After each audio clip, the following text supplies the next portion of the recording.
Na, never. Vayam, we. Prabhupada, are able. Tam, that. Tvam, unto you. Ankartam, do the same. Priya Ishwari, O Queen of the home. Api, in spite of. Ayusa, my duration of life. Va, or in the next life. Kartsnyena, entire. Ye, who. Cha, also. Anye, others. Guna, those who are able to appreciate qualities. Translation. O Queen of the home, we're not able to act like you, nor could we repay you for what you've done. Even if we worked for our entire life, or even after death, to repay you is not possible, even for those who are admirers of personal qualities. Purport. So much glorification of a woman by her husband indicates that he's handpacked or talking lightly in joke. Kasyapa meant that householders living with wives enjoy the heavenly blessings of sense enjoyment and at the same time have no fear of going down to hell. The man in the renounced stage of life has no wife and may be driven by sex desire to seek another woman or another's wife and thus go to hell. In other words, the so-called man of the renounced order who's left his house and wife goes to hell if he again desires sexual pleasure, knowingly or unknowingly. In that way, the householders are on the side of safety. Therefore, husbands, as a class, cannot repay their debts to women, either in this life or in the next. Even if they engage themselves in repaying the women throughout their whole lives, it's still not possible. Not all husbands are as able to appreciate the good qualities of their wives, but even though one is able to appreciate these qualities, it is still not possible to repay the debt to the wife. Such extraordinary praises by a husband for his wife are certainly in the mood of joking. Om Jnanatinam Dasya Gyana Sarakya Shakshu Niritam Tasmai Shri Shri Chaitanya Mahaprabhu Apitam Swayam Rupa Karami Tadati Svapadantikam Shri Krishna Chaitanya Prabhu Nityananda Shri Advaita Gadadhara Shri Vasadi Gaura Bhaktivedanta Hare Krishna Krishna Krishna Hare Hare Hare Rama Rama Hare.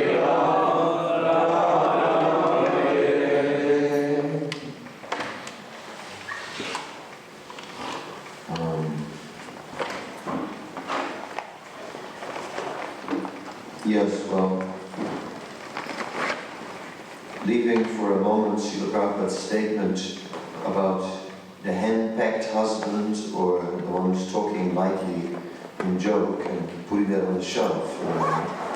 I thought let's first look at the woman that is described here. Not just any wife, but a serious wife, obviously. A wife that is committed to her duties. Everyone in society has his prescribed duty. And if everyone acts according to prescribed duty, then the relationships become valuable. And then husband and wife will complement each other, support each other.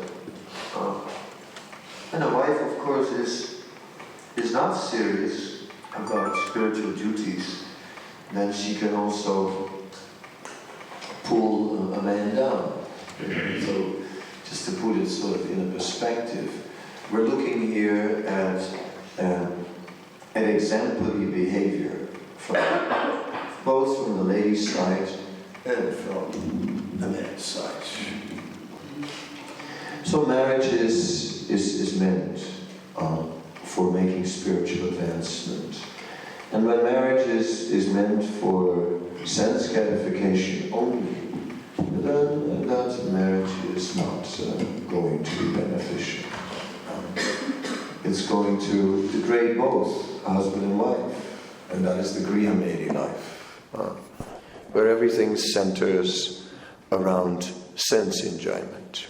So in spiritual life, sense enjoyment is allowed within the Grihastha ashram, but all within the confines of Dharma.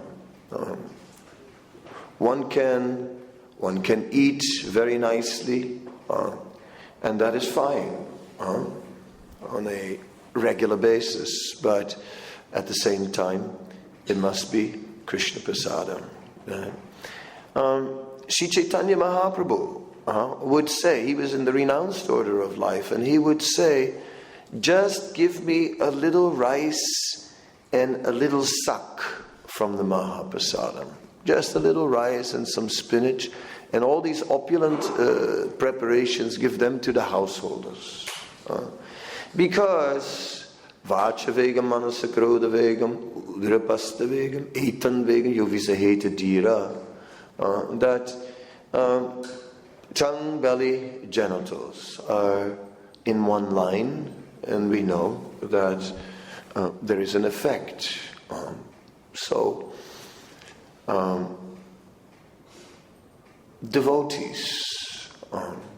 Devotees, they have to find a balance. It's not about as much sense gratification as possible. Of course, in the 11th canto of Śrīmad Bhāgavatam, it is explained that one cannot always hold the reins of a horse tight.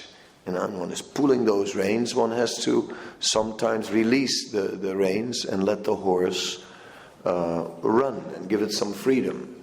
So this is speaking about the mind. We cannot always, push the mind into a very rigid mold of restriction. It has to come natural.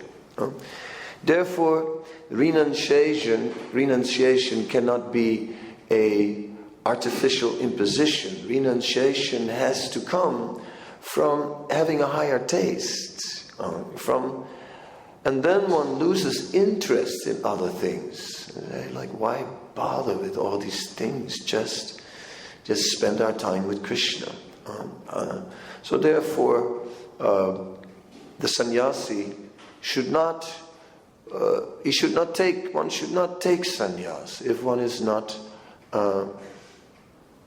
if one is not inspired about Krishna and about serving Krishna, and if one is not naturally turning away from sense gratification. Otherwise it's premature and risky, and one could easily fall down again, which is described here. So fall down is a big problem in spiritual life for all of us.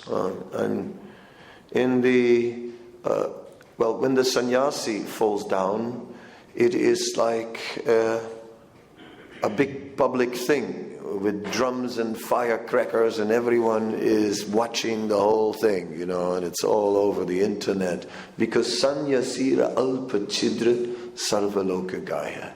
If there is a small spot on the reputation of a sannyasi, all people will talk about it. Whereas in the Grihastha ashram, fall down, there is another type of fall down. I call it the silent fall down. Right? The silent fall down is like there's no announcements. It's not found on the internet, but it's found on the unhappy faces. That's where it's found. Right? We can see. Because ultimately it is through purity that will experience some happiness, and in no other way. So everyone, okay, Grihastha ashram, fine, but still purity is the issue. Right? That's what we are here for, to live a life of purity, and that cannot be cannot be overcome. I had amongst my disciples, one couple And they had a big double bed, So one time I was in their house and I saw the bed and sort of looked at it, right? And then the man said, don't worry. He said, yes, we may be sleeping in a big double bed, but Kadamba Kanana Swami is sleeping in between us.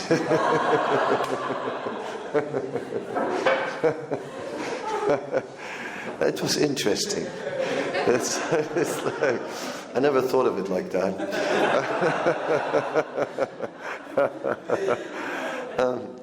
What to say? So, what to do? But there is some truth to that, when our spiritual master is there, yes, he will protect us. If we invest in that relationship, and if the relationship is meaningful to us, if there's a genuine relationship, then we would not want to disappoint our spiritual master. And that helps. That will give strength. Therefore, it's not just a formality. I have a spiritual master. He's a bona fide link in the Sampradaya. Right? Completely bona fide. Right? But, I don't have any personal relationship with him. That's not recommended. The personal relationship is important because when it comes to the crux, when it comes to the time that we are tested, that can save us.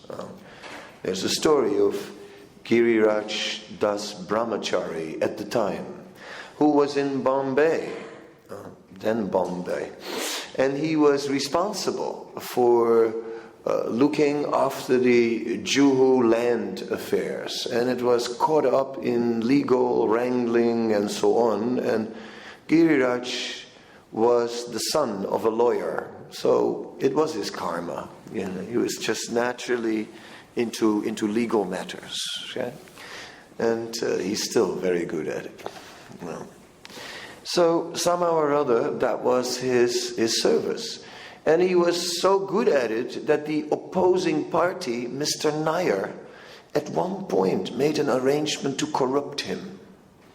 And one time when Giriraj went to some social function to meet many important citizens of Bombay, he got in the car to go home, and suddenly the door of the car opens up and this prostitute comes in.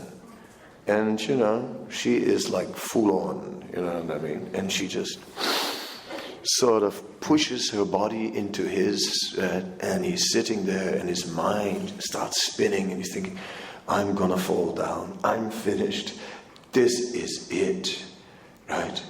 And then he thought, no, but what will Prabhupada say when he will hear about it?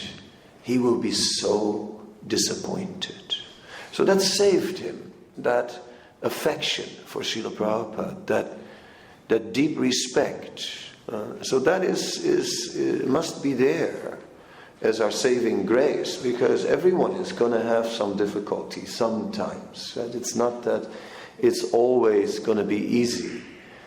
Everyone sometimes feels the pinch. 4 regulative principles. Principle number 4. Ooh, steam coming out of the ears. Yes, the pressure of the senses is very strong. So, like this, we need transcendental knowledge, but we also need an affectionate relationship with the spiritual master and the Vaishnavas. That will save us. We depend on this community. Alone, what can we do? If there is no friendship amongst the devotees, then we lose our motivation. And after some time we think like, it's so difficult, and why would I do all these things? It boils down to that, to the human platform where we just, although it's not very philosophical, but where we really must desire to be with these people. You know what I mean? Otherwise, the philosophy tells you you should, do this for your life and so on. Yes, I know, I should, and I would if I could. That kind of situation comes about. Yeah. So that is the difficulty. So as a community, we depend on each other, just as one depends on a good wife, and a good wife depends on a good husband, right? And they care for each other, and they really see that they are two halves of one unit, and as two halves of one unit, it really means that the needs of the whole family are our needs, not like I have my needs and you have yours, and you have too many needs. You know what I mean? And what about my needs? Nobody's taking care of my needs here, you know what I'm saying? Then you have a scenario which is basically heading for a fight. But when the needs of both are accepted, yes, these are our needs and we have to deal with this. That's a foundation for the Grihastha ashram. The Grihastha ashram is based on the mode of goodness. It cannot be based on the mode of passion. It must be based on the mode of goodness. We must, and how? How can we be in the mode of goodness when we are not in the mode of goodness, if you know what I mean? You know what I mean? I want to be in the mode of goodness, but I'm not really in the mode of goodness, if you know what I mean. I'm just, in the mode of passion, right? And what to do about it, you know what I mean? I like one statement of Srila Prabhupada where it's not about being in the mode of goodness, but where it is about associating with the mode of goodness. Prabhupada said we should associate with the mode of goodness. Now that's practical. That's something you can do, whereas being in the mode of goodness is impossible. I mean, you try. I get really passionate about it. Now, I really want to be in the mode of goodness, you know what I mean? I'm going to be in Sattva Guna. I'm going to do it. How do you do it? Very difficult.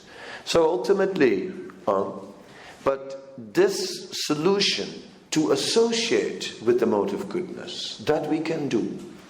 In this way we can strengthen our ashram by bringing in elements of the mode of goodness. Every ashram requires that. That is ashram life. The mode of goodness is needed in the ashram. Because where we are lacking in love for Krishna, all that we have is the mode of goodness. All that we have is the instruction of the scripture. And taking shelter of that. So unless we are associating regularly with the mode of goodness, we will not be able to do it. We cannot suddenly when material desires hit, right, start to preach to ourselves, and now I have to be transcendental and with the sword of knowledge cut this knot of karma in the heart. But it hurts. Cutting. Who wants to cut? Yet anujasina yukta karma grantini bandhana. To take a sword of knowledge and to cut. Ouch! So who wants to cut himself? His own knot, right? Oh no, someone else's knot. No problem, Prabhu. You know what I mean? Come here. No. Jock, merciless. But yourself, a doctor cannot operate on himself. Who's gonna he goes to another surgeon because, it hurts when you cut yourself and you think about it. It's gonna hurt after, whereas you cut someone else, you just make a big cut and sew it back up. So in this way, yadanujasina yukta karma grantini bandhana, we have to associate with the mode of goodness and bring that in our house. Therefore, regulated spiritual practices. The mode of goodness is based on regulation. The mode of passion is based on impulses. As it happens, as I feel. What's the weather like? Okay, just a moment. And so on. How are you? But the mode of goodness is, no, I set some duties for myself and I will just take shelter of them. That's the mode of goodness. And so certain level Maybe not extreme, right? Maybe not too austere, where we crack, but something we can maintain. That is needed. So in this way, we can strengthen our ashram. Because after all, that is Varna ashram. Varna ashram is a system where one gradually rises above the lower modes of material nature to the mode of goodness, and then from the mode of goodness we have a springboard to the transcendental platform. That's the idea. Because if you go to the transcendental from the mode of ignorance, then it's very hard to maintain. Then the tendency is to again go down to lower ways. So this is to be cultivated as part of strengthening the ashram. So that's what we're speaking about, really. Okay, in this verse, O Queen of the Home, Griheshwari. Then we're almost at King Puranjan, right? Where Puranjan meets this lady and he says, "Oh, my dear goddess of fortune, what happened to your lotus flower? Have you dropped it somewhere in the forest?" Saying Lakshmi Devi is carrying a lotus flower, right? So, but this goddess of fortune was not carrying one. Oh, so this is flattery. This is flattery. Flattery will not do. Flattery is simply there for exploitation. When we start flattering, we have a hidden agenda. And between men and women, it's quite clear what that hidden agenda is. So, honesty. Honesty is a foundation. Honesty is an important foundation of ashram life. One can only, if one is honest, become properly situated in an ashram.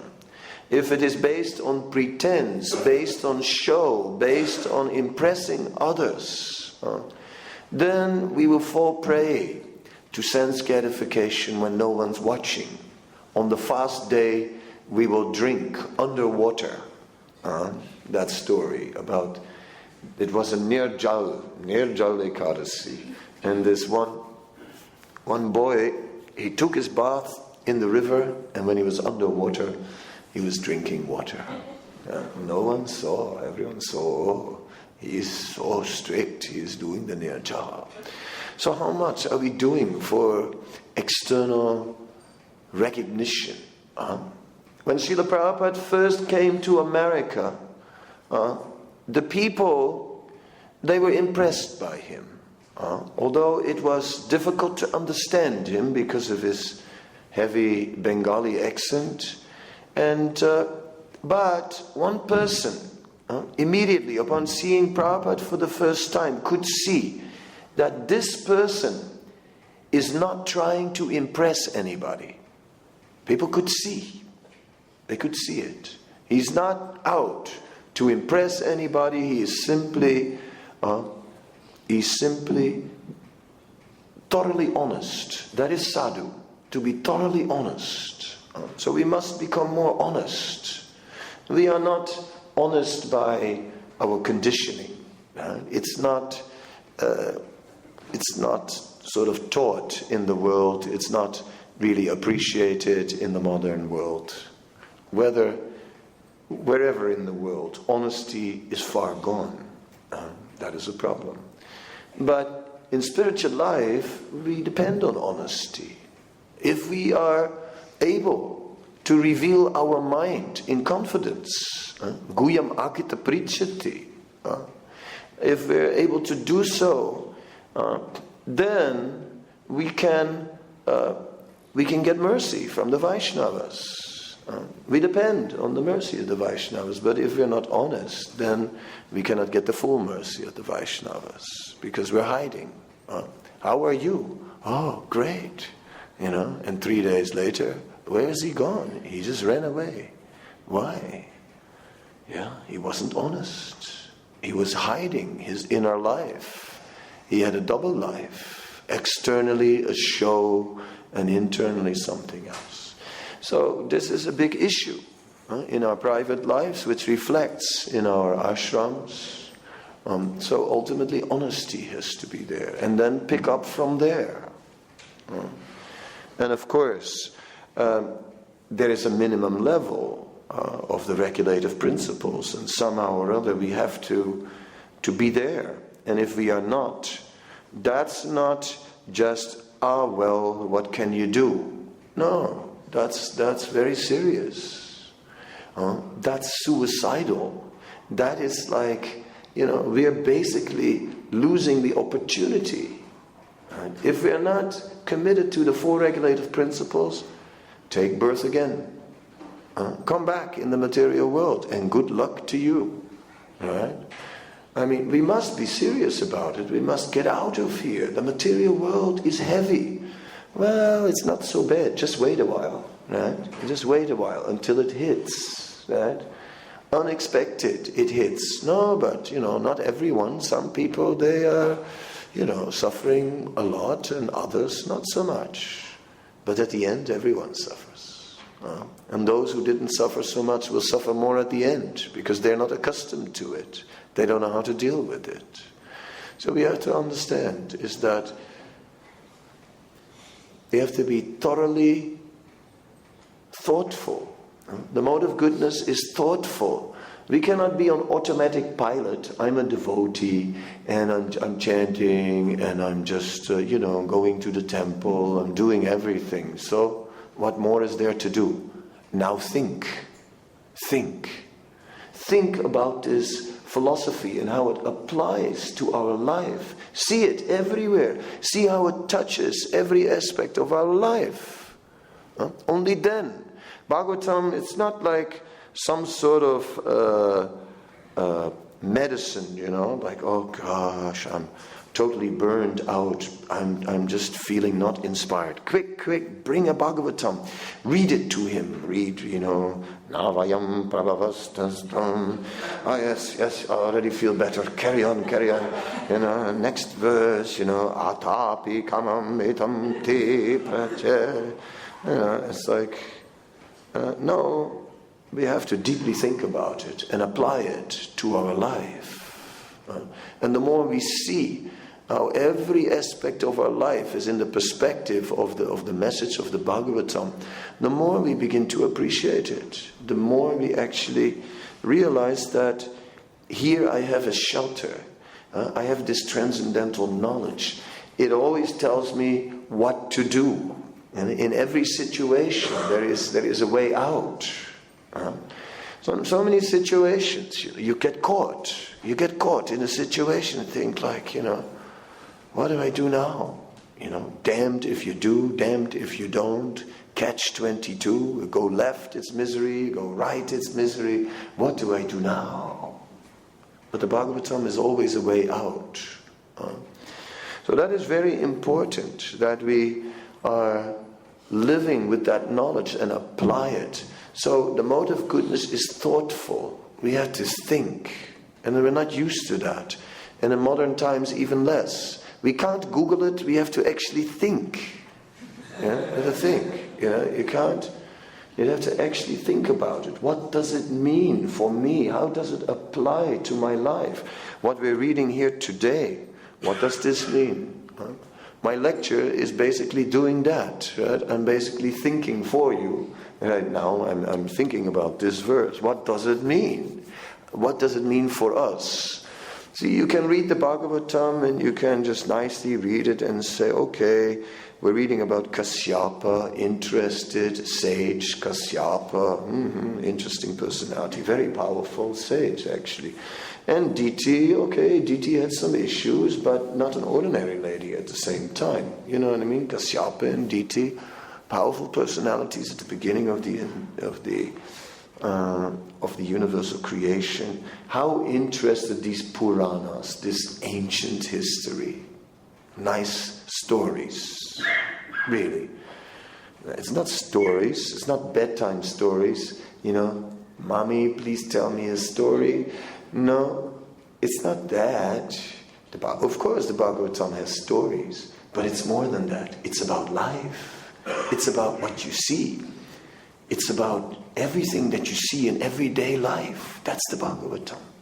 See, more than a story. It's real. It's real. So Bhagavatam is in this way very important. Without it, how are we going to be in the mode of goodness? Without knowledge, we're never going to be in the mode of goodness. Associating with the mode of goodness means associating with transcendental knowledge. That's what it means. So turn on the tapes, turn on the lectures, open the books, read them, somehow or other. And plan. A spiritual life without a plan doesn't function. How can you chant 16 rounds if you don't have a plan? Right? If you don't sort of plan, well, I'm going to get up at this and this time, and then I'm going to chant. And when you otherwise, if you just wait for it to happen, then sometimes it just doesn't happen. Right? Geez, it didn't happen somehow or other today. I just didn't have any time. Such a busy day, because we didn't plan it. There was no time planned in for spiritual practices. It's like, my recommendation is rounds chanted before Mangalartik, they're the most ecstatic. Rounds chanted after Mangalartik, before Darshan, they're good rounds. Rounds chanted after that, all right, they're okay, at least before dark, right? And rounds after dark, they are rounds you have to chant. They're painful rounds. Yeah, they're intense rounds. So that's not the mode of goodness, to chant painful rounds every day. Right? Every day I suffer because I got to finish these rounds somehow or other. And I'm so tired. And I still have to finish my rounds every day. Oh, that doesn't help. Yeah, that doesn't help to kind of bring some happiness into our spiritual life. Happiness in spiritual life, therefore, requires a plan. The mode of goodness means a plan. How to reserve time for spiritual things. Simply. How to reserve time for hearing and chanting. That is needed. In that way, we can associate with the mode of goodness. And then our ashrams will flourish. And then spiritual life will become very possible, like that. So that is really what I would like to draw from this verse, so that the theme of strengthening our ashram, whatever it may be. So then, are there any questions or comments? Yeah. Maharaj, you were talking about how the mode of goodness is all about regulation and mode of passion is more about acting on impulses. So in Kali Yuga, especially, the mind is wanting to act on impulses. It doesn't have any authority or regulation. There's always the mind's tendencies to reject that sort of regulation. So how do we make that determination to overcome the impulses and practice regulation and everyday problems or every problem which situation which Maya presents?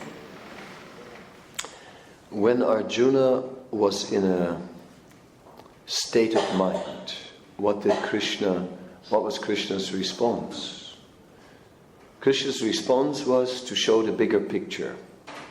He was speaking about eternity, the eternal position, and so on.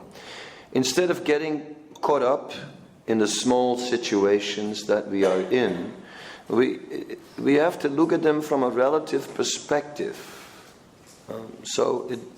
Bhagavad Gita does that. It makes us see eternity. And we have to never forget eternity, the bigger picture. So to remind ourselves constantly of the bigger picture. It's all good and well that I don't like regulation, but what does it do for the bigger picture? Antakala chamam eva smaram muktva kalevram. Otherwise you'll be sorry at the time of death. Right? Then you think, oh, if only I would have been more serious. right? And would have controlled my mind. Now I'm in this position, and now it's so difficult, So that's not good. Therefore the regulation is needed. So the bigger picture, remind ourselves again and again of the bigger picture, so that we can see these smaller experiences of liking and not liking as not so important. And then at least, like I said, you cannot always hold the horse tight. So you give some space to the horse also. But for some time at least, pull the reins every day. Preferably japa time. Now it's serious, Now just focus on that. Put everything else aside. Just do that now. Right? Okay, and switch off mind. Now, switch off phone.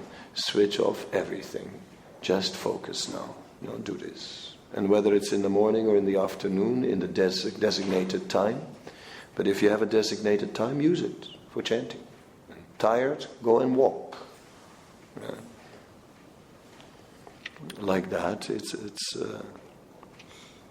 it's not just a battle with the mind. We have to see the bigger picture. Are we going to let the mind pull us down into another birth? That's foolish. Are we going to miss the boat? That's really like a terrible thing. Once I was on an island in Greece, and on the side of Turkey, and then there was some tension between the two countries, and I stayed in this house, and I come out of the house in the morning, and suddenly there's a soldier, and he puts a bayonet on my stomach. So I go, stop. And then he says, mines. The whole beach was full of mines overnight. So there was you had to climb up a rock to get to the top where the village was. So I walked a staircase up the rock. Thousands of soldiers, tanks and everything all dug in. Overnight, the army had dug in. So, it was time to get out of there, war zone, So there was no vehicles, nothing. So anyway, we negotiated with the army, and in the end, they agreed to let us go on foot, 25 kilometers over a mountain, but we were ready to go to the main port. Then I came to the main port. There were thousands of stranded tourists. And there was one boat. And there was also an office of the shipping line. But everyone said it's not sure if the boat is going to go. So I don't know, people were hesitating to buy a ticket. I wasn't. I said this boat is going to go. It's owned by a very rich man. And this man doesn't like to keep his ship here. This man can get all these passengers out of here. He's going to call everybody he can to get that boat out of here. This boat is going to go. I buy the ticket. I bought a ticket. So then the boat went, and I was on the boat, and all these stranded passengers stood there on the shore, and I was waving at them. And in the same way, when the day comes to go to the spiritual world, we'll be waving. The mind, I know, it's the mind, yeah. It's so difficult to regulate the mind. I don't like it in Kali Yuga. Okay. Goodbye. See you later. So that we have to remember the bigger picture and remind ourselves again and again of the bigger picture. That will give us the motivation to control the mind. But in an intelligent way, like I said. Pull the reins for a while, then also allow some freedom. But chant, and then, okay, then you can have a plate of pakoras, or dosa, or whatever you want. But first chant, pizza, whatever it is. Different folks, different strokes. Nima, my servant, likes pizza, but no one is taking care of him. He's starving. Poor Nima.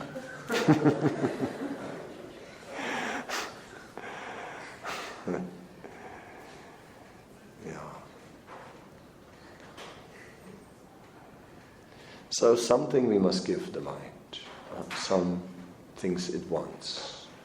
But at the time of spiritual practices, no. Shut up, mind. Now you're going to listen to what we say. We get serious now. This is serious. You know, the siren is coming down the road. To the side, quick, quick, quick. It's a matter of life and death. It's the cutting edge. It's the cutting edge. You know, oh, it gets serious now. This is not the cutting edge. If you die, you'll be unconscious for 7 months, and then again in the womb, and again another birth, and drag on, and it can go on for many, many lifetimes.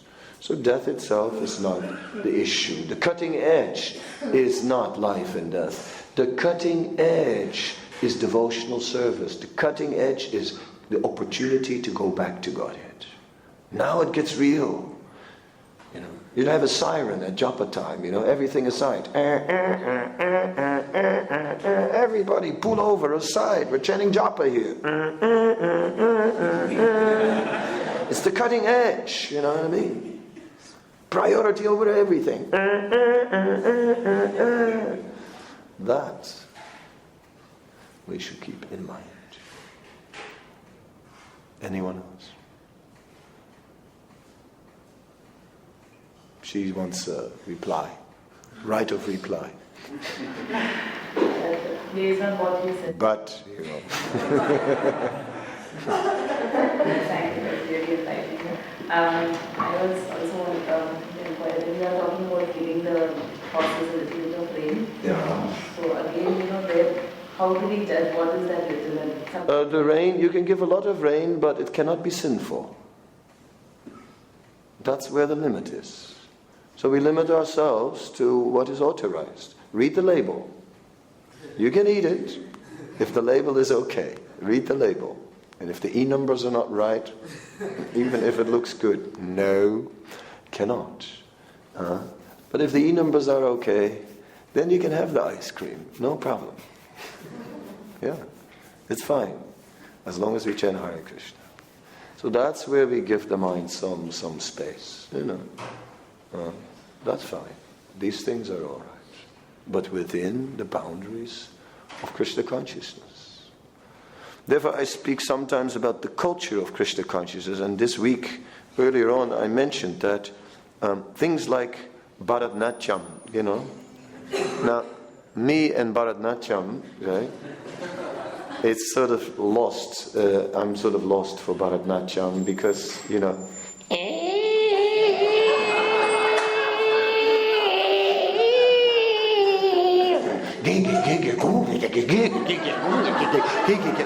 I get indigestion when I hear it, you know. Honestly speaking, what to do? I'm from a different culture, right? I mean, I have no appreciation for the musical side of it, to be very honest. But I do have appreciation that this is part of our culture and that the ladies are dancing like that because it gives space, you know. It allows some room for the horse, you know what I mean, to sort of gallop a bit, you know, and do a few dancing steps while it's going. So that's needed. We need culture. If we are just like, you know, nothing is allowed and it's like very dry, so then it's hard. So it's all right to have Krishna conscious culture and Krishna conscious art and all these things to satisfy the mind. So we need that so that we don't start to feel it's too narrow. But we have to stay within the boundaries of the four regulative principles. What to do? Anyone else? No? Yes? Maharaj, my question is in regards to how do we deal with the mind when it gets desperate? You feel down and you think you're not being productive, you see milestones. Depressed. And then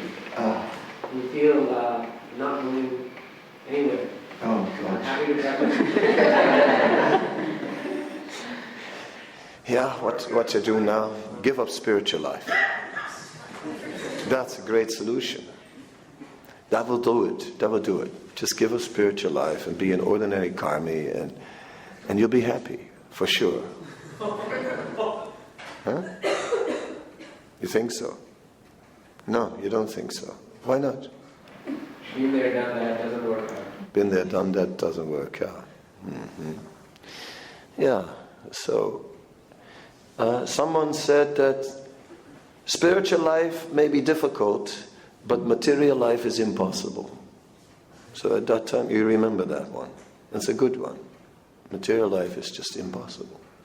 So spiritual life, okay, it's difficult. Granted. But together, I said it's easier. In friendship, it's easier. With devotees, together, it's easier. Yeah. And if we take shelter of the devotees and ask the senior devotees, it's like, I'm going through all these things. And a senior devotee may say, yeah, that happens sometimes. But anyway, have some milk sweets and, and just, come to the temple a bit more regularly and, and it will pick up. Right? Why don't you come for the rest of the week every day to the temple? And things like that. So, just a little friendship is what we need at that time. When you're down and out, a little help from our friends. So we need, especially with senior devotees, we need to make friends. So we got to be nice to them. Then they'll be nice to us. So that's the thing. Be nice to all the devotees, and the devotees will be nice to you. That will give us the strength and shelter. Okay, this 1 hour, I think is the straw that broke the camel's back. I already had 8 hours time difference. Now it's 9. Ow! So I take a little break, and get ready to go to the farm a bit later. So thank you very much. Srila Prabhupada ki jai.